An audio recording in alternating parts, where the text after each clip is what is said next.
Nii, tere head Arko podcasti kuulajad. Minu nimi on Elari Tamm ja olen Arko Vara kinnisvarabüroo tegevjuht, partner. Ja minuga on täna stuudios 1, 2, 3 kokku minuga 4 inimest. Aga ma alustan siis külalisest. Meil on külas Lenno Uusküla, Luminori peaökonomist. Tervitus. Tervist. Ja Arko Vara kinnisvarabüroo 7. taseme hindaja ja ka meie analüütik Mikkel Eliste. Tervist.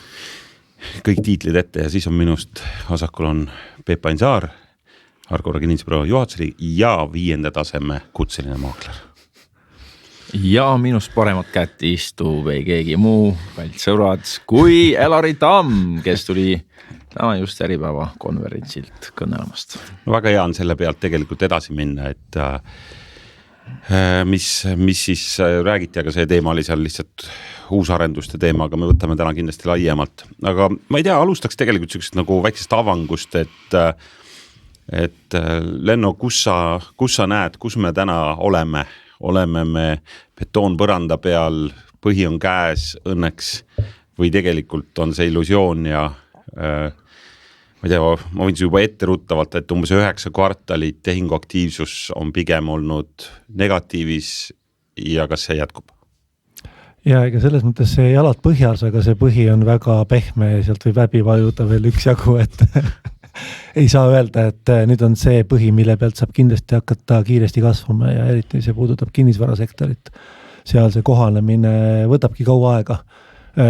See, ma ei tea, mull oli suur, see kui palju ikkagi kinnisvara hinnad suutsid kasvada 21. aastal oli ikkagi erakordne ja ületades palgakasvu siin 2 korra on ju, palgakas 25, kinnisvara 50, et ikkagi igal eestlasel jäi 1 tuba vähemaks ostujõudu, et kui see enne tahtsid 3-toalist korterit, siis oli raha järsku 2-toalise jaoks või siis sa pidid linnast kaugele kolima, et endale mingid mõistlikku elutaset saavutada ja siis tuli otsa veel intressitõus, mis omakorda on pitsitanud seda ja sellepärast seda ostujõudu lihtsalt ei ole kuskilt võtta ja see võtabki aega enne, kui ta tagasi tuleb.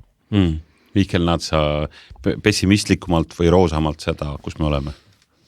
No, kui me võtame Tallinna korterituru, mis siis just kui Eesti kinnisvaraturu kontekstis on siuke kõige parem efektiivsuse indikaator, siis võib-olla kõige olulisem asi, mis täna võib-olla peavoolumeedias kui sellisest ei ole läbi käinud, kuna paistab, et neid väga ei huvita see, mis päriselt turul toimub, vaid huvitab pigem see, mis negatiivne on, siis järelturu aktiivsus näiteks on juba 5 kuud järjest kõrgem kui aasta tagasi, mis tähendab siis seda, et struktuurselt on tehingute arvu osas aset leidmas või juba leidnud mingisugused olulised muutused, mis justkui viitavad mingisugusele trendile.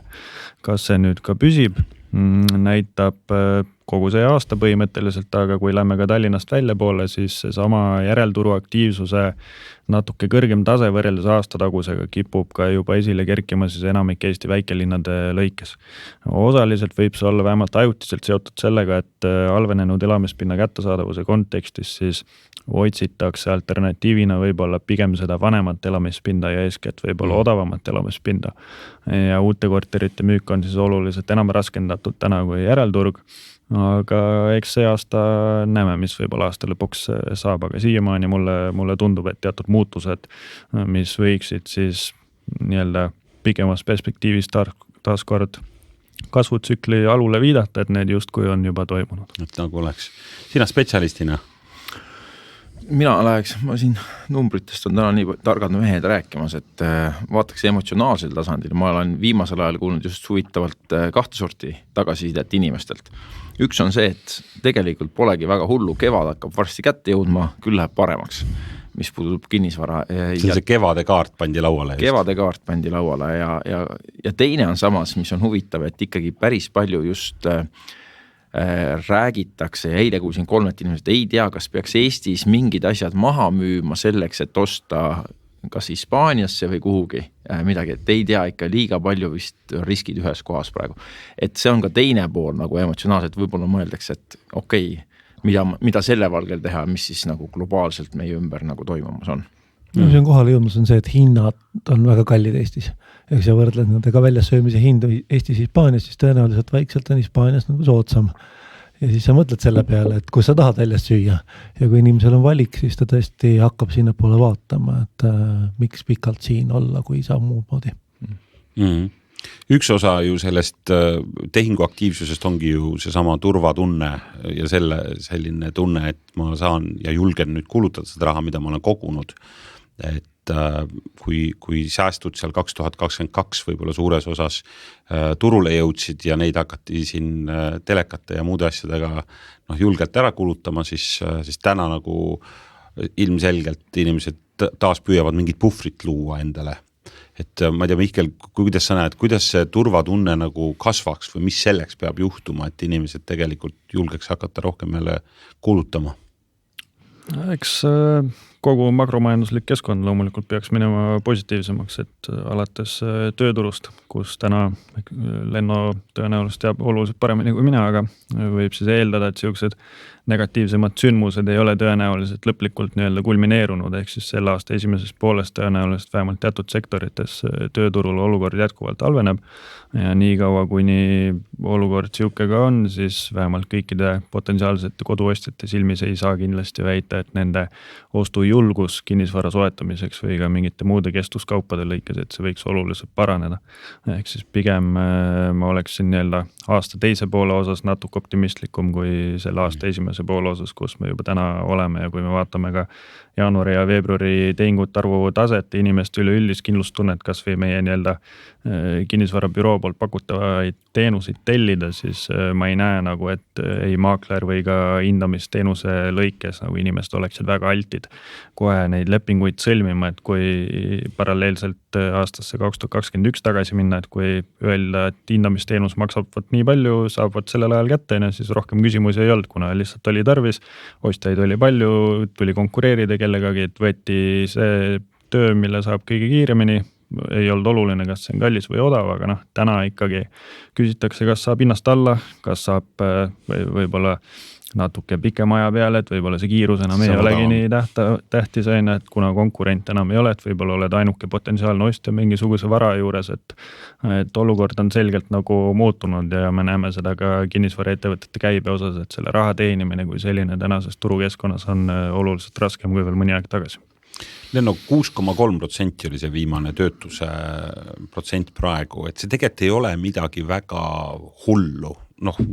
Võiks parem olla, aga ta ei ole nagu ta oli 2009 või 9 seal, ma ei tea, pluss 15, et mis see praegune seis tegelikult on, ei ole ju midagi väga hullu. Tööpuuduse mõttes kindlasti ei ole midagi väga hullu, et siin eelmise aasta keskel need tööpuuduse numbrid natukene hirmutasid ja hüppasid üles. Siis kui vaadata sisu sinna, siis on näha, et kasvanud ei ole mitte kohalike tööpuudus, vaid ongi kõige just Ukraina sõjapõgenikud, kes on saabunud ja nüüd 2023. aastal on statistikas kajastatud. Ja nende valmisolek küsimustele vastata, et kas te olete parasjagu tööturul aktiivne või ei oleks, te otsite tööd või ei otsi, on natukene teistsugune, kui on kohalikel. Kohalik on harjunud sellele küsimusele vastama, teab, mis see on. Ukraina sõjapõgenik ilmselgelt ei oska samamoodi sellele vastata ja sealt tuleb selliseid imelikke numbrid üles ja alla, mis ei kajasta selles mõttes nii-öelda Eesti kliendi ostujõudu. Kui me lihtsalt mõtleme kinnisvaraturu peale, siis kõige ostavad korterid ju ikkagi kohalikud, nii eestlased kui venelased ja nende olukord ei olegi tegelikult väga märkimisväärselt muutunud, mis puudutab tööpuudust. Mis on muutunud, on palgaostujõud. Ja vaat see on see, mis ehk siis teisisõnu, see raha, mis sul rahakotti jääb, selle rahast saad sa vähem täna kätte. Ja märkimisväärselt vähem raha kätte, et kui sul oli 2019 lõpus 100 eurot konto peal, siis nüüd seda ostujõud on 74 eest. Et see on ikkagi meeletu langus, mis on toimunud. Palk on kasvanud, nii et kokkuvõttes see ostujõud oli siin kahanes kuni 8, nii ka 8 euro läks kaduma, nüüd on natukene tagasi tulnud. Et see nüüd toetab seda, et kinnisvara nõudlus vaikselt peaks hakkama taastuma, sellepärast, et tõesti, kui vahepeal oli palga kinnisvara hinna suhtar 25% ära nihkunud, siis me oleme kindlasti poole ulatuses selle tagasi võitnud, et see ostujõud on vaikselt tagasi tulnud. Ja teine asi, mis on paremaks läinud, on ikkagi Euribor, et siin veel eelmise aasta suvel sai kardetud, et võib-olla läheb 5 välja, siis 5 ta ei läinud, see 6 läks üle 4 ja sealt on nüüd vaikselt hakanud alla tulema, nii et see perspektiiv, et ta tuleb alla jätkuvalt on nagu kõige olulisem või kõige tõenäolisem. Ta tuleb vaikselt alla, ei ole sellist kukkumist, aga siiski sa saad nagu natukene teistmoodi planeerida seda oma pere eelarvet, kui sa tead, et ahah, see on see summa ja see nüüd hakkab võib-olla ajas natukene vähenema, võib-olla ma saan töölt natukene palka juurde, mis tõttu sa saadki selle järgmise aasta jaoks juba plaane teha, on ju, et võtadki võib-olla selle aasta jaoks natukene suurema laenu, on ju niimoodi, et sa ei maksa oma finantseeringuna ära kõike, mis sul on niimoodi, et viimse sendini, on ju, et sa selle säästudest natukene saad toitu osta ja loodad selle peale, et järgmine aasta siis on laenumakse natukene väiksem, palk on natukene kõrgem ja see aitab teha ka täna neid investeerimisotsuseid. Kui mõelda sellele, et mingi osa meie, ütleme siis ostjatest, need välismaalased selle sama IT-buumiga tulid siia ja tegelikult tegid ka oste, et siis ma just Mihkel su analüüsist vaatasin, et tegelikult me räägime täna just see seltskond on jäänud ka kokku kuivanud, et tegelikult seda ostuaktiivsust ei toeta ka see maksujõuline IT-spetsialist, keda me siia väga ootasime. Ja kui IT-sektorit laiemalt vaadata, ega täna nii-öelda Eesti on suur startupi maa Euroopa mõistes, et kui me vaatame, kes täna löögi sisse saanud on selle raha kallinemise ja riskide suurenemise taustal, siis startupi valdkond on globaalselt mitte ainult Eestis üks nendest valdkondadest, kus seda rahastust kaasata on varasemast selgelt keerulisem. Ja kuna ka seal nii-öelda koondamisi on aset leidnud, siis ka nende nii-öelda kindlustunne tõenäoliselt ei ole enam selline nagu aastal 2021 ja me ei näe ka täna turul, et selliseid miljoni euroseid või kallimaid kortereid nii-öelda selliseid IT-sektori isikud hirmus laialdaselt täna endiselt ostaksid, et pigem on need järjekordselt nii-öelda arvnähtus ja me näeme, et need varad on pigem turul siis hakanud pakkumise poolel akumuleeruma, viidates sellele, et nõudlus on selgelt vähenenud. Aga samas ega see startup sektor nii tohutult, isegi räägitakse lugusid rohkem, kuidas kokku kuivab, tegelikult 4% vähenes minu teada startup sektoris tööjõudu, koondat 4%. Ja tegelikult ettevõtteid arvati läheb palju rohkem pankrotti, tegelikult eestlased on päris hästi hakkama saanud, et kuidagi suudetakse üle elada ka need rasked ajad. Meil on mingi 2-3 suurt nime lihtsalt siin läbi käinud, kes ebaõnnestusid praegu. Jah, Millerem hakkab uuesti juurde palkama on ju, ja nii edasi, eks ka tegelikult teisi uudiseid on ju, võetakse uued arendajad tööle aga jah, sellist võib-olla selliseid suuri... Raha kaasamine kui selline on nagu oluliselt rohkem kukkunud, peast ei mäleta, aga see erinevus võrreldes nende tipuaastatega siin hiljuti on olnud ikka päris suur, et võib-olla Lenno teab paremini, aga ja selles mõttes on tõesti, et need startupi ettevõtted on alles ja mis on ära kadunud, on kasvuplaanid. Nad enne planeerisid 30% kasvu ja nüüd on 4% langenud, et võrreldes selle ootusega et võrreldes selle ootusega on erinevus väga suur, et tõesti, kui lihtsalt vaadata, et nagu tavaettevõtted, et kuidas sul siis läheb ja palju sa müüd, siis see langus ei ole ilmselgelt väga suur. No ega nad ei müünud ka väga palju. Et see kasv tuligi sellest, et omanikud panid raha juurde. 2 miljardit oli see summa, mis toodi aastal 2022 ja me räägime 300-400 miljonist aastast 2023, et siis 1,7 miljardit.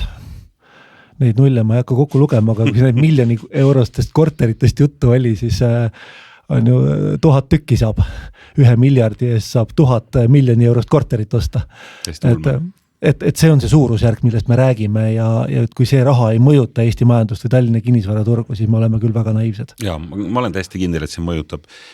Peep, kui sa täna klientidega tööd teed ja see sama kindlustunne tegelikult on see, millest me oleme rääkinud, et see on tegelikult täna madal ja inimesed käivad palju vaatamas, aga ei tee otsuseid. Mida nad siis otsivad, kas ikkagi seda madalamat hinda, see sama soodsamad kommunaalkulud, mida see ostja siis tegelikult sealt siis ostuotsuseni viib? See on täitsa, arutasime eile just ka Tartus maakleritega, et tegelikult praegu nagu hästi ei saagi aru, mis turul toimub, et isegi hinnad on nagu veidrad, et mingid hinnad on nagu all ja siis korraga pannakse müüki ja müüakse üle mõistuse kõrge hinnaga, mingi 2-toaline korteri leiabki ostja nagu ja et nagu mingi seaduspärasust nagu võib-olla ei ole hetkel nii palju, et aga mida on küll näha, et mingid objektid ei kaota, ei ole kaotanud, ei hinda on siiani nõutud, lähevad väga kiiresti ära, et seal ongi kas mingi selline mikrokeskkond, mis sobib inimestele, kuhu otsitakse sellised väiksed asumid, kus on mõistlikud planeeringud, kus on päikest, aga see on küll õige, et ostja, ta ei kiirusta. See ei olegi vist isegi nagu see kindlustunde küsimus, aga ta tunneb, et nüüd on tema aeg valitseda natuke ja müüjat pigistada ja küll ta siis mõtleb ja vaatab järgmist asja ja üritab teha võimalikult tarka ja kaalutletud valikut. Et see tundub küll praegu. Igaühel on need asjad, mille põhjal ta vist valib muidugi kriteeriumid. See pole iseenesest ju halb, kui inimene läbi mõtleb oma kinnisvara ostu, kui ta ei lähe ja haara. Me olime lihtsalt harjunud 2 aastat tagasi, et sedasi ei käituta. jah, kinnisvara ja sealhulgas ka kinnisvara investeeringuid 2021 ja 2022 esimeses pooles hindamisteenuse pakkumise osas ma selgelt nägin, et paljud inimesed üldse ei mõelnud, et lihtsalt mingisugune asi tuli müüki, raha vabanes kuskilt mujalt, sealt võeti a la 30-40% vahelt, kuna hinnatõus segmenditi kuskil pakkumise defitsiidi tõttu oli lihtsalt niivõrd kiire. Osteti midagi järgmist, loodeti sealt seda sama, aga tänaseks seda ei ole juhtunud. Täna proovitakse sealt võib-olla väljuda või mingisuguseid muid plaane realiseerida. Et täna nagu need samad isikud, kellel võib-olla läks, ütleme, lihtsalt see tõttu, et turg seda toetas. Läks väga hästi aastatel 2021-2022, siis täna väga paljudel neist läheb väga halvasti. Et mingis mõttes turg käitub normaaljaotuslikult ja võib-olla pikas perspektiivis nad nii-öelda väga ei võitnud sellest, mis viimastel aastatel oli, kui seal ikka mingisuguseid väga valesid otsuseid tehti. Et lõppkokkuvõttes mind ikkagi siin veel eelmise aasta alguses kuskile Tallinna lähiümbrusesse juba võrdlemisi kaugele nii-öelda põllu peale hakati sinna planeerima mingisuguseid suuri elamuarendusi ja tänaseks me juba näeme ka oksjoni keskkonnas täite pankrotimenetluste raames, et mingid asjad, kus meie kui kinnisvara spetsialistid oleksime juba tol hetkel enne kui kopp maasse läks võinud öelda, et kuule, siia ei ole mõtet nagu ehitama tulla ja täna turg on tõestanud, et need asjad nii-öelda on seal oksjoni keskkonnas üleval ja ka seal ei ole potentsiaalseid ostjaid, ehk siis nii-öelda on valesid otsuseid tehtud ja täna lihtsalt turg maksab kätte nende tegudest. Eelmine aasta oli üks ja mul lihtsalt võrreldes 2 aastat on huvitav, et eelmine aasta üks hirmusõna oli, mis kui sa lausid gaasikatel, siis inimesed jooksid ära objekti pealt, siis nad ei tahtnud sellest midagi kuulda. Praegu on gaasikatel juba see neutraalne sõna, et see ei tekita hirmu ega positiivseid elamusi. Varsti võib-olla gaasihind jätkub langumist, siis ta muutub positiivse konnotatsiooniga sõnaks hoopis. Vaata. Ja elektrikütte on endiselt päris hirmutav sõna. On. Ja kui me mõtleme sellele, et üks, ütleme siis, see sama hirmusõna Euribor on ka olnud siin viimasel ajal, mis sellega saab. Ma ei tea, mulle nagu tundub, et inimesed on Euriboriga ära harjunud. Et see nagu täna võib-olla esimeses järjekorras ei peletagi seda ostuotsust tegema. No ma ei tea, selles mõttes ta on kindlasti piirav tegur. Et kui sa mõtled välja, et mida sa tahad osta ja kui see on laenuraha ja sa tuled panka ja küsid, et kui suure laenu ma saan, siis pank on ikkagi laenukraane selles mõttes veidi koomale tõmmanud, et tõesti enam sama suurt laenu ei saa. Lihtsalt puhtalt see, et see protsent sissetulekust laenumaksena on piiratud ja ei saa ilmselgelt üle 100 minna, nii et riskipuhvrit on sinna vahele vaja. Et see osa kindlasti on nagu selles mõttes olemas ja ei saa eitada. Mis nüüd on see, et lihtsalt seda muutust ei ole. Et kui nad on aasta aega seal olnud samal tasemel, siis täna turgu kuust see ei mõjuta, sellepärast, et kõik juba enam-vähem teavad, mis nende laenuvõime on. Nad on aru saanud sellest, et puhtalt laenuga korteri ostmine, et ta välja üürida tänasel päeval, tänasel on harva kasumlik tegevus, on ju, et üksikud objektid, kus sa suudad selle tulusaks tegevuseks teha ja ainuke lootus ongi see, et tulevikus intress langeb ja korteri väärtus kasvab või midagi sellist, mis siis selliste otsuste poole inimesi veel kallutab. Mihke, mulle tundub, et see ongi, et inimesed on ära harjunud, Euribor on kõrge või on, mis ta on praegu, et ma enam-vähem oskan arvutada, aga see kinnisvara hinna kõrgusega inimesed ei ole harjunud. Et jätkuvalt ikkagi tundub inimestele, et hind on ikka kõrge, et täna näiteks ühe maakleriga helistasin ühele konkureerivale maaklerile ja tahtsin teada, et kuidas ta läheb ja siis ta ütles, et tegelikult oleks nii mõnedki ostuotsused juba lukus, kui hind oleks kõigest 15 tonni alla, nagu peaaegu, et nagu 10-15 peaaegu igalt objektilt ja siis neid ostuotsuseid rohkem. Inimesed ei ole harjunud nende hindadega. Ja eks mingis mõttes osa kinnisvara arendajad Tallinna turul täna hiljuti on seda testinud, et kus see nõudlus nii-öelda vastu tuleb siis, et mis see hinnatase on, et järgmiste projektide algatamisel nad siis teaksid arvestada, et kus see likviidsus nii-öelda järsult kasvama või paranema hakkab. Aga elu on näidanud, et need tasemed täna võrreldes ehitushinna ja muude nii-öelda kuludega pigem on liiga madalad, ehk siis see erinevus seal, kus nõudlus oleks ja mis hinnaga me minimaalselt suudaksime mingit toodet pakkuda, see nii-öelda differents on jätkuvalt liiga suur. Aga kui järelturust rääkida, siis jah, eks need, kes nii-öelda murduvad või on siis nõus või leplikud hinnas alla tulema, siis nendel tehingud toimuvad ja need, kes istuvad kinni enda selles nii-öelda kõrgkonjunktuuri tiputaseme võib-olla väärtuses või pakkumishinnas pelgalt.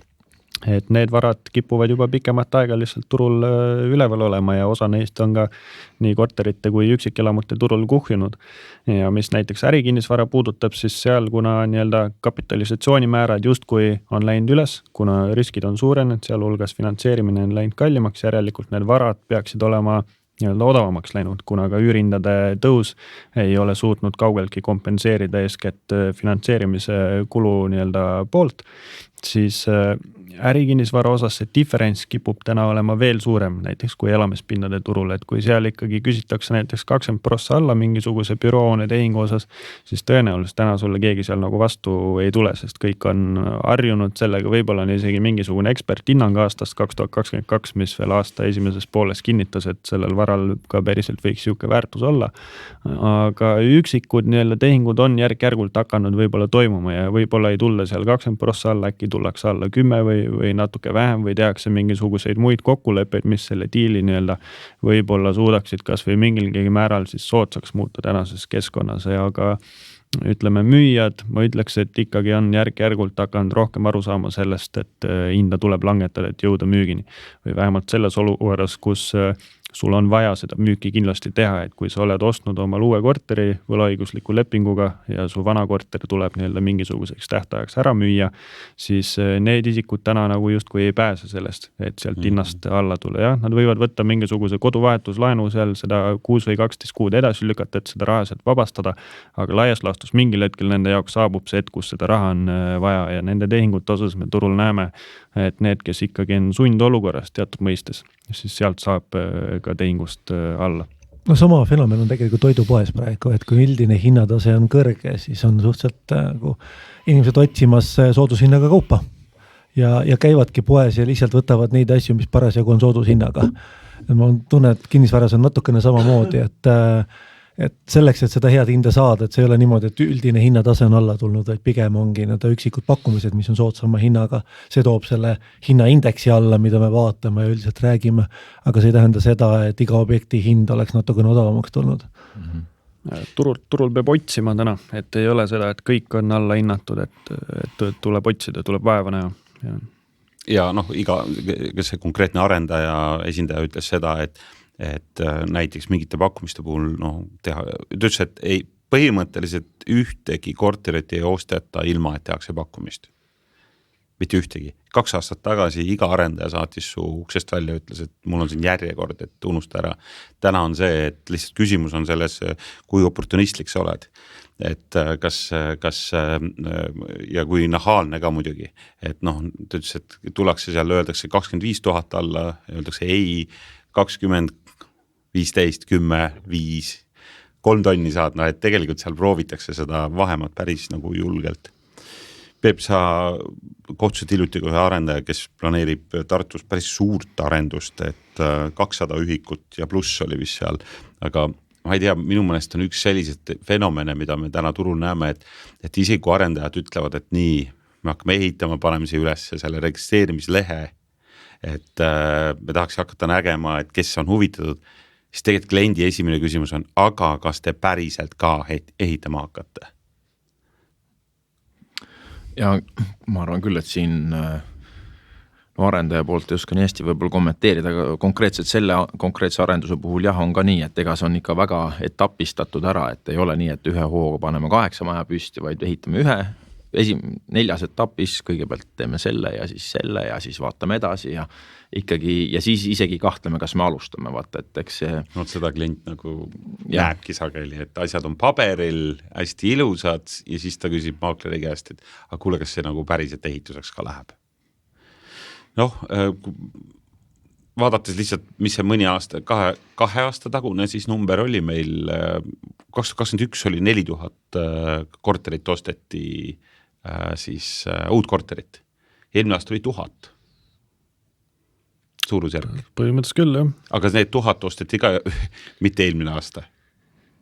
Ei, need olid võlaõiguslikud lepingud ikkagi. Need olid eelmine aasta võlaõigus, nii et 3 korda on kukkunud põhimõtteliselt. Et asjaõiguslepingute arv see aasta tuleb Tallinnas Tartus veel alla selgelt võrreldes eelmise aasta tasemega, aga see on siis nii-öelda eelnevate aastate võlaõiguslepingute taseme nii-öelda põhjusel. Kui me räägime sellest, mis uute korterite ette müük paberil, ehk siis võlaõiguslike lepingute arv see aasta teeb, siis tõenäoliselt selle 1000 pealt ei ole nagu väga raske kas või laenuraha hinna odavnedes või makromajandusliku keskkonna parenedes näiteks sealt 5% kasvu teha või 10. Eks see on kõigest kas 50 korterit, 100 korterit, see on 1 kuu nii-öelda müügimaht eelmine aasta, et see muutus justkui võiks see aasta aset leida, kus me siis ootame, et uute korterite nii-öelda paberil ettemüügi põhi võiks juba olla samuti möödas ja jääda nii-öelda eelmisesse aastasse. Aga kui me võrdleme seda taset, et kui eelmine aasta müüdi paberil ette 1000 ühikut Tallinnas, oletame, et see aasta tuleb 1200, et protsentuaalselt jah, väga kõva nii-öelda saavutus, aga absoluutühikutes ja võrreldes eelnevate aastatega me oleme ikkagi väga, väga kaugel sellest, mis nii-öelda varasemalt turul tavaks oli, et kui 1 aastast keskelt läbi ajaloo on peetud normaalseks, et võiks müüa 2000 kuni 2500 ja mis siis laias laastus on ka kooskõlas sellega, milline on Tallinnasse olnud sisseränne ja mitu inimest siis korraga üldiselt keskelt läbi elab ühel elamispinnal, ehk siis see peaks nii-öelda rahuldama selle uue elamispinna vajaduse, mis elamufondi kontekstis oleks vajalik, aga tänane uute korterite müük ikkagi on selgelt kehvem, kui läheb järelturul. Lennu, inimene on kuidagi selliselt loodud, et ta tahab paremat elu. No, et ma ei tea inimest, kes ütleks, ei, ma ei taha paremat elu, ta igal juhul püüdleb parema elu poole ja inflatsiooniline keskkond on ikka nagu selles mõttes kõige vastu, et kõik vaesuvad ja pigem nagu majandus jahtub ja kõik räägivad kriisist, et kuidas sina seda nagu edasist näed, et tegelikult inimloomus tahab ikkagi näha seda tunneli lõpus valgust ja parim nali, mis ma kuulnud oli, et kuna elektrihinnad on kõrged, siis tunneli lõpus enam ei paista ka valgust, sest see lülitati välja. Et inimesed tegelikult tahavad paremat elu, tahavad osta uusi korterit uut, aga midagi nagu pidurdab ja see edasine nagu tundub natukene selline, kus see kasv peaks tulema. Kohe annan sulle mikri, aga täna kuulasin Eesti Panga seal analüütiku lauset, kes ütles sellise lause välja, et ma tahaks midagi riigi kohta ka öelda. Siis tegi väikse pausi ja ütles, riik peaks hakkama, et riigil on plaanis võtta raha juurde. Ja siis mina kui ettevõtjana mõtlesin, et üldiselt raha tehakse, et raha ei võeta, eks ole.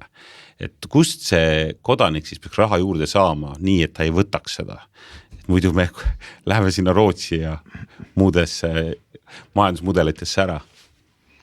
No jah, riik selles mõttes võtab raha, et on 2 kohta, kus ta võtab seda raha, üks on praegustelt inimestelt sellel aastal maksuna ja teine koht on võtta laenuga tulevastelt põlvkondadelt. Aga ta peaks mingi tingimused ka looma, et ta niisama ei saa seda tühjalt kohalt võtta. Ettevõtluskeskkond, ma ei tea, turvaline, hea elu. No võt, need on need eeltingimused, mis võimaldavad rohkem võtta tulevikus. Või tegelikult selle raha võtmise tulemus võikski olla parem elukeskkond.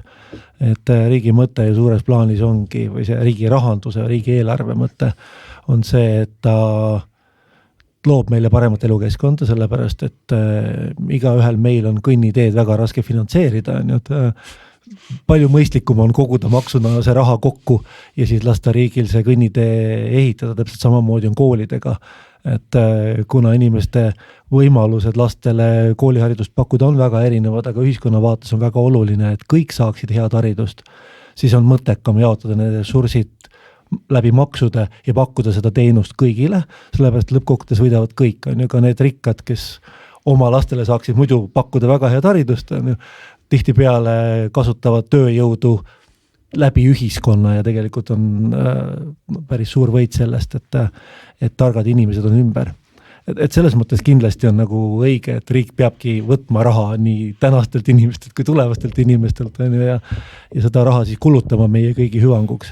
Ja teine on selline vastutsükliline käitumine, et kui meil läheb halvasti, siis natukene rohkem kulutama ja kui meil läheb hästi, siis natukene vähem kulutada, et natukene tasandada seda ärisektorist tulenevat psühholoogiat, et vahepeal on kõik hästi ja vahepeal on kõik väga halvasti, et see tunnelinali on ka nagu väga inimlik, et kui midagi halvasti, siis tundub, et kõik on halvasti, et astud porilampi ja võib-olla terveks päevaks tuju rikutud sellepärast, et kõik on nii halvasti, ja majanduses ka tihtipeale mingite üksikute asjade peale tundub, et kõik on väga halvasti ja nüüd ei olegi enam tulevikku, läheb mööda.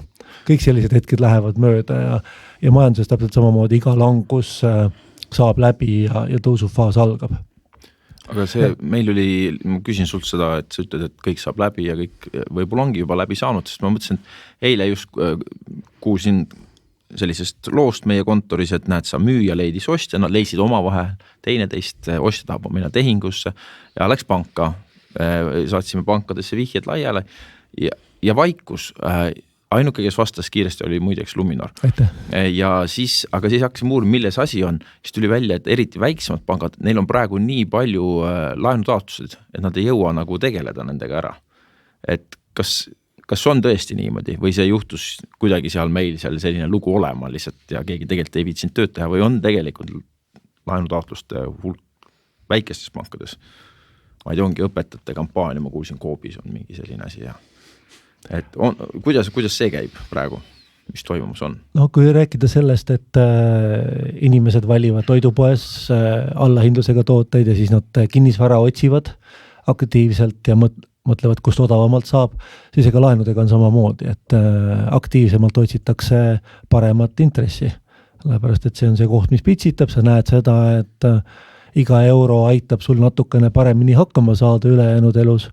Ja see tehingu teine pool tegelikult on nõus ka natukene ootama, sellepärast, et võib-olla 2 aastat tagasi oli niimoodi, et kui sa ütlesid, et mul läheb siin 3 nädalat aega enne, kui ma saan selle laenupakkumise ja tulen tagasi, siis võeti järgmine ostja, siis nüüd tõenäoliselt see müüja on natukene nagu kauem nõus ootama seda hetke, millal sa saad oma laenupakkumise ja oled kaubelnud läbi selle parima hinna. Ja ma ei oska nüüd kommenteerida seda, Luminori läheb selles mõttes päris kenasti, meil on laenuosakonna töötajad aktiivselt tööl ja me tõesti anname endast kõik, et pakkuda seda head teenust. Kas väiksematel võib olla olukord, kus rohkem inimesi saabub laenutaotlust esitama, et esitataksegi kõikidesse pankadesse, kuhu on võimalik laenutaotlus esitada ja loomulikult, kui sa oled olnud 5% peal kogu turusest ja nüüd järsku liigud 10 peale, siis on 2 korda rohkem laenutaotluseid ja see võibki tõmmata hinge kinni laenuosakonna töötajatel selle lühikeses perspektiivis. Et selline fenomen kindlasti võib turul ka nagu valitseda, et inimesed otsivad ja ma arvan, et see on nagu väga õige käitumine. Et kui sa võtad laenu, sa võtad seda ka üksikud korrad, see ei ole päris kohukese ostmine niimoodi, et iga nädal käid. Kui sa mõtled selle peale, et sa peaksid kõik oma elu kohukesed korraga ära ostma 20 aastaks ette on ju, siis mina käiks ka erinevatest poodidest läbi ja mõtleks, et milline see hind on, et väga mõistlik. Ei, mulle nagu tundubki, et sellistel aegadel nagu praegu on, kõik läheb nii mõistlikuks. Ehk loomulikult siin on mingit ülemäärast pessimismi tekib ja seda kõike, aga seda võimendab minu jaoks rohkem kas siis peavoolumeedia või poliitika, aga suures osas tegelikult inimesed käituvad praegu mõistlikumalt ja arukamalt või püüavad teha siis arukamalt otsuseid, ma ei tea, koguda puhvrit või siis mõelda oma ost ennem läbi, kui ta seda päriselt tegema hakkab. Läks korraks veel üüri ja üüriinvestorite juurde. Ühel hetkel oli selline tunne, et kuna siis Euribor läks ülesse ja meie need Airbnb korterid millegi pärast loomulikult laenuga ostetud lihtsalt ei tasu ära ja siis seda klienti ka ei ole. Et need tulevad suures osas müüki või pikaajalise üürile. Et mida sa, Mihkel, oled täna ise turult nagu näinud, et kas need mitte strateegilised, aga need samad Airbnb korterite omanikud teevad täna midagi uut või tegelikult ootavad, valutavad, kannatavad? Eks osa on müüki läinud, aga kui me vaatame, mis üüripakkumiste arv laias laastus teinud on, siis pigem jääb mulje, et need on läinud pikaajalisele üürile, ehk siis on vahetatud lihtsalt ärimudelit. Ja kui üleüldiselt seda lühikese majutuse turgu täna vaadata, siis me oleme olukorras, kus välisturistide arv ei ole kasvanud ja see tähendab seda, et kui konkurents selle lühiajalise majutuse üüriturul on pigem suurenenud, kuna tegijaid on juurde tulnud, siis tasuvus selle ärilõikes on saanud viimastel aastatel kannatada ja see tegelikkuses algas siis põhimõtteliselt juba enne Ukraina sõda, ma ütleks, kus siis ütleme Pärnus ja võib-olla ka Tallinnas selline hooajaline käitumine on väga jõuliselt turul esinema hakanud, kus siis suvisel perioodil laialdaselt tegeleti just selle lühiajalise majutusega ja ülejäänud perioodil üritati siis tegeleda pikaajalise majutusega, aga täna me siis näeme, et see hooajaline käitumine näiteks Tallinna näitel see enam ei peegeldu nii selgelt. Ja see annab siis aimu sellest, et selle lühiajalise majutusega ei tegeleta enam nii laialdaselt. Ja kui pikaajalisest üüriturust rääkida, siis seal hetkel meil kv.ee andmeil on peaaegu 1900 korterit juba, kus siis pikaajaline keskmine on 1150 peal, mis tähendab seda, tuleta korraks meelde, palju see oli, kui ukrainlased sisse tulid?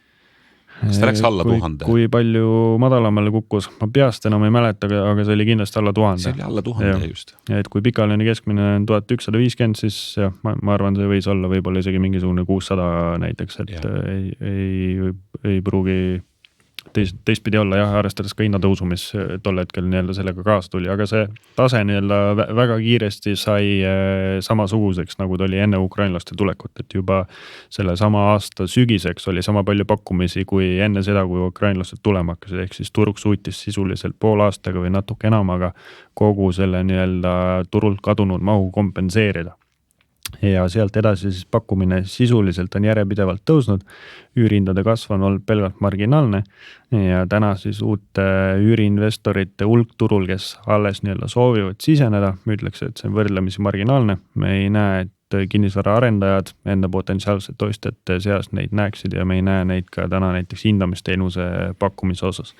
Et kui keegi küsiks mult, et mitmele kinnisvara investorile ma olen midagi hinnanud selle aasta sees, kus ta siis ostab elamispinda välja üürimise eesmärgil, siis ma arvan, et võib-olla 2 või 3 inimest ja need, kes on olnud ostjad, neil tõenäoliselt on juba 20 või rohkem korterit olemas, ehk siis kui nad selle ühiku võtavad täna omale portfelli, mis kas või võib-olla teenindab, oletame, et siin järgmised 1,5 aastat sellist negatiivset rahavoogu või siis tähendab genereerib negatiivset rahavoogu, siis see ülejäänud portfell kompenseerib selle ära, ehk tal on mingisugune pikemaajalisem plaan, miks ta seda konkreetset vara soovib soetada ja võib-olla ta siis näeb midagi, mida võib-olla konkurendid ei näe, aga need põhjused jah, miks nad neid täna endiselt ostavad, kohti jääb mulle arusaamatuks ja üks asi võib ka olla see, et eestlane võib-olla kui sellest investeerimisest üldiselt rääkida, siis kui Ameerikas börs on hirmus populaarne, Eestis korraks oli ka ja nüüd need kõik elmurendid ja asjad on seal mudas sellel alternatiivturul, et börs ei tundu atraktiivne ja kinnisvara kipub eestlaste jaoks olema üks selline asi, millest vähemalt arvatakse, et saadaks hirmus hästi aru. Ja me täna endiselt näeme, et kui kuskil investeerida, siis esimene valik, kui raha vähegi on, kipub endiselt olema mingil põhjusel kinnisvara, kuigi see ei ole täna finantsmajanduslikult otstarbekas, kui me räägime tüüpilisest ärimudelist, kus ma lähen ostan korteri, finantseerin seda laenuga ja annan selle üürile, siis tõenäoliselt enamike korterite osas see rahavoog on negatiivne. Selle üürituruga jah, selles mõttes on keeruline, et kui kinnisvara hinnad olid 3% võrra madalamad, siis see kasvuootus oli märksa suurem ja seda tulusust, mis oli 3 aastat tagasi, seda lihtsalt enam turul ei ole, sest et meie kinnisvara hinnatase on nii palju lähemal Euroopa Liidu keskmisele, samas kui palgad järgi ei ole tulnud, et see on väga lihtne järeldus teha sellest, et miks see kinnisvaraistor just praegu peaks sisenema. Samas kui pikka vaadet vaadata, siis ei ole Eesti kinnisvara hindadega häda mitte midagi, et see palga kinnisvara hinna suhtarv on suhteliselt sarnane Euroopa keskmisega ja palk võiks kasvada oluliselt kiiremini kui Euroopa keskmine palgatase, sest me jõuame järgi vaikselt Euroopa palgatasemele, mis on seda, et kinnisvara hinnad ka tõusevad. Et kui lähiaastatel tõesti me võime näha veel siin langevaid hindu ja eriti ühe objekti kaupa vaadates on ju, et maitsed võivad muutuda ja hinnad võivad üles ja alla liikuda, siis pikas perspektiivis ei ole häda midagi, et kui investor võtabki sellise pika vaate, siis ei juhtu mitte midagi ja paari aasta pärast seda korterit ei pruugi müügis olla sama hinnaga. Et üldse mitte ei pruugi olla ka halb otsus selles keskkonnas, isegi kui aastatootlus on negatiivne, siis täpselt niimoodi me läheme ju õppima, et ega aasta otsa kannatad, tulu ei ole, aga siis tulevikus selle võrra natukene parem. Mis puudutab finantskirjaoskust, siis tõesti Eestis on selline mõnus paradoks, et me oleme Euroopas kõige parema finantskirjaoskusega riik, aga me oleme praktiliselt kõige halvema finantskäitumisega riik. Mis siis tähendab, et teame, aga ei tee? Teame, aga ei tee. Ja teine osa on see, et mida halvem on finantskäitumine, seda rohkem pannakse raha kinnisvarasse ja vähem finantsinstrumentidesse, et see kõige esimene investeering, see on, mida vähem sa tead investeerimisest, seda lihtsam on kinnisvarasse minna. Ja mõnes mõttes on see väga loomulik, et ega laenud ei saa ju finantsvara ostmiseks väga lihtsalt, enamus inimesi ei saa minna öelda, et ma nüüd soovin 300,000 eest laenu ja ma kavatsen aktsiaid osta selle eest. See ei õnnestu, samas kui kinnisvara on võimalik osta ja see finantsvõimendus, mis on võimalik kinnisvaraga tekitada, on märkimisväärselt suurem. Riskid on suured, see on spekuleerimine selle vastu, et turud tõusevad ja mitte ei lange, aga see on kõige kättesaadavam spekuleerimise viis. Ma leidsin internetist ühe sinu huvitava näite, kus sa räägid 2 üliõpilasest või 2 spetsialistist, ülikooli haridusega spetsialisti, 25-aastased, kes teenivad sama palju. On see tuttav lugu sulle või? Tuleb kuidagi tuttav. Ja üks neist võtab 100,000 eurot laenu ja ostab sellest korteri ja teine aga ostab sama suure laenu eest uue auto. Ja nüüd on nii, et mõlemal on sama suur võlakoormus, kuid finantsplaneerimise seisukohast hindame nende käitumist väga erinevalt ja panki või kohtleks neid väga erinevalt. Ja selle loo moraal on tegelikult see, et ja auto ei ole lihtsalt samaväärne investeering, nii nagu kinnisvara, et sa tood siin selle, et iga betoonitükk pole investeering. Et mulle tundubki, et kui me seda kirjaoskust hindame, et kuidas inimesed täna oma siis elu järgi proovivad kuidagi kindlustada, et siis see teadmine, et kinnisvara on see ainuõige, seda me kogeme tegelikult igas õhtusöögilauas, et sul on seal nõuandjad, sul on seal, kõik teavad kõigest, ainuke, kes tavaliselt ei räägi, on see kinnisvara spetsialist. Sellepärast, et vastasel juhul tekib mingisugune vaidlus. Et selline parasjagu see reaalsus on. See olukord, kus kõik hakkavad investeerima, on natukene problemaatiline. See vahepealne buum oli ülemäärane. Vahepeal käisid sellised hüüdlaused läbi, et igal eestlasel peaks olema teine korter pensioni jaoks või midagi sellist, et see on see, mis tagab selle sissetuleku ja siis kui hakkad arvutama, et keskmiselt ühes korteris elab 2 inimest või 3 inimest, et tähendab seda, et ühe perekonna jaoks on 5, mitu tühja korterit, et kes seal siis elab? Ilmselgelt, kui kedagi seal ei ole elamas, siis see ei ole mitte mingisugune hea investeering olnud. Et ta ühe inimese vaates võib olla väga hästi, tõesti, aga selle iga inimese jaoks, kes ostab endale teise korteri, peab olema teine, kes loobub oma korterist ja hakkab rentima. Et see on see teine pool, et kui me räägime sellest, et finantsolukord eestlastel paraneb läbi selle, et nad ostavad endale teise korteri, siis eestlastel tervikuna ei parane. Sest et iga selle omaniku kohta, kellel on 2 korterit, tähendab seda peab olema üks, kellel ei ole. Ja, ehk siis me jõuame sinna iibeni ja migratsiooniküsimuste juurde, aga jätame selle siis natukene teiseks korraks. Tõmmaks täna kokku 5 minutit veel, mis vaated siin tuleviku suhtes on 2024, Mihkel juba pelga või ütleme natukene avaskaart, et teine pool läheb ilusaks ja päike tuleb välja aga tegelikult, mis sa mõtlesid, 2024, mida sa näed just kinnisvara turu vaates? Laias laastus, kui me vaatame, ütleme siis kinnisvara büroo äri kui sellist, siis see aasta ma ei usu, et rahaliselt väga paljude spetsialistide jaoks saab olema kuidagi hullem kui eelmine aasta, aga mis kinnisvara turu tehingute arvu puudutab, siis ajalise viitega, mis suuresti puudutab just neid samu uute korterite võlaõiguslikke lepinguid, siis seetõttu me näeme paljudes turupiirkondades, et tehingute arv endiselt väheneb statistiliselt. Nüüd jällegi ma alguses rääkisin sellest, et Tallinna korteriturul on 5 kuud järjest järelturul tehingute arv olnud kõrgem kui aasta tagasi, mis tähendab seda, et kui meil nüüd peatselt meedias hakkab järjest neid uudiseid tulema, et tehingute arv kukkus võrreldes aasta tagusega, hinnatasemed kukkusid, sest uute korterite osakaal protsentuaalselt jääb väiksemaks, järelikult nende kõrgehinnaliste korterite mõju statistikale kui tervikule on väiksem ja järelturul on suurem, ehk siis seal hakkab siuke numbrimaagia pihta ja kui sa ei ole nagu igapäevaselt selles asjas sees, siis sulle võib jääda justkui mulje, et turul läheb hirmus halvasti peatselt. Aga tegelikkuses, kui me lööme turu pulkadeks lahti, siis me ikkagi näeme mingisuguseid viiteid sellest, et kas põhi on saavutatud või me oleme sellele vähemalt suhteliselt lähedal. Ja see väljendub selgelt ka siis tarbija käitumises, kus näiteks hindamisteenuse lõikes ma ei näe, et olukord oleks enam sama hull nagu näiteks eelmise aasta samal perioodil ja seda kinnitab siis omakorda ka see, et milline on järelturu tehingute arv.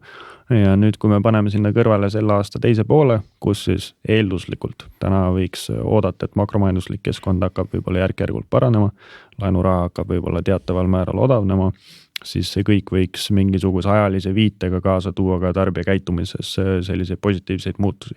Ja kui me paneme kokku tarbija käitumise ja selle, et laenuraha on endiselt suhteliselt laialdaselt pakutav, konkurents eluasemelaenude pakkumise turul on suurenenud ja tõenäoliselt jätkuvalt suureneb ja laenuraha hind hakkab odavnema ja laenuraha hind muutub jälle kättesaadavamaks, kui see läheb odavamaks.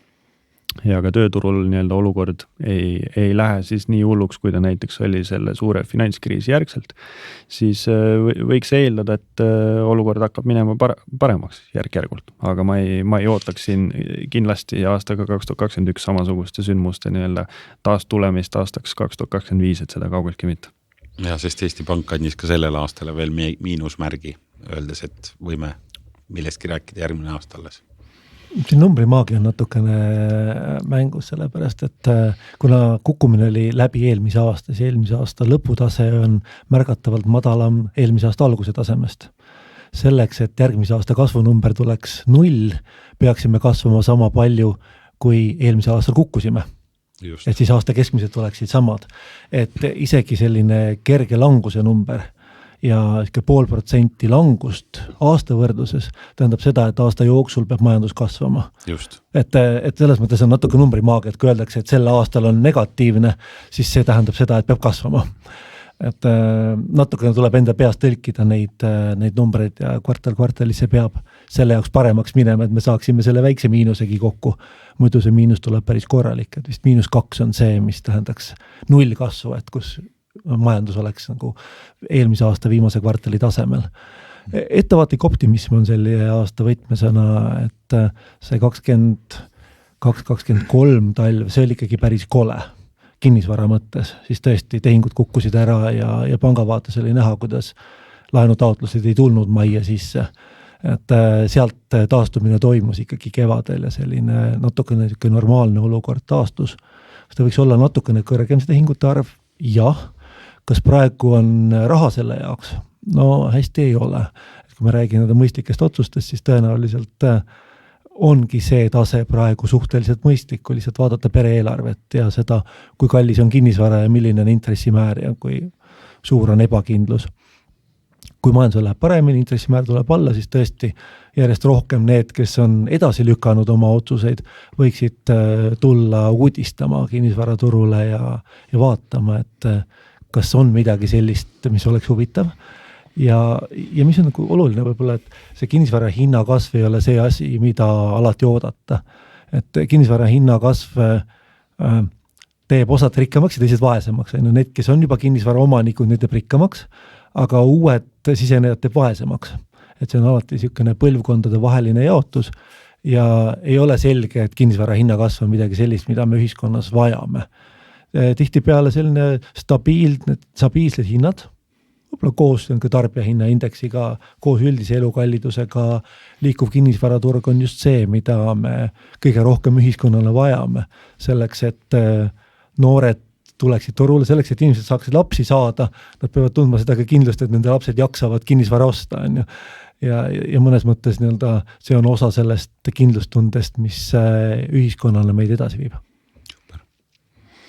No sa lähen alguses küsisid, et kas ma olen põranda saavutanud, põhja saavutanud. Minu jaoks see pilt, kus me oleme, meenutab just seda, et keegi, kes on kukkunud laksaki kuskil näiteks teiselt korruselt betoonpõranda peale, mõtle, kui sa oled kukkunud sinna, mis sa teed alguses?